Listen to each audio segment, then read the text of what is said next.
wondering whether or not you want to try your hand at Australia. Now, Australia has an affinity still for fossil fuels. I know that, but you know, they are, very active they're on social media. They're very active just in terms of the environmental side of it. And are they not a superpower in waiting in the sense of solar and wind?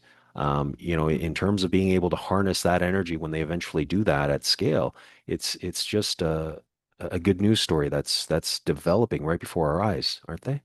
That's waiting to, yeah. I think in a lot of ways you can compare Australia to Canada Okay. in that there's a lot of movement, or maybe Australia could be Australia 20 years ago and Canada 20 years ago. This is the comparison, because in both those cases there's a fairly strong, fairly center liberal government that has a lot of energy security and has the opportunity and the capital to either build green or exploit as hard as possible its newfound oil and fossil fuel reserves.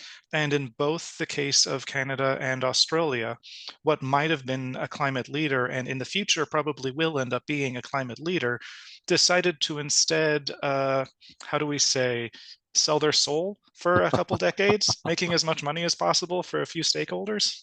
Right. Yeah. I mean, Australia does, of course, have huge potential for solar and wind because of its geology and because of not having a huge amount of large urban centers.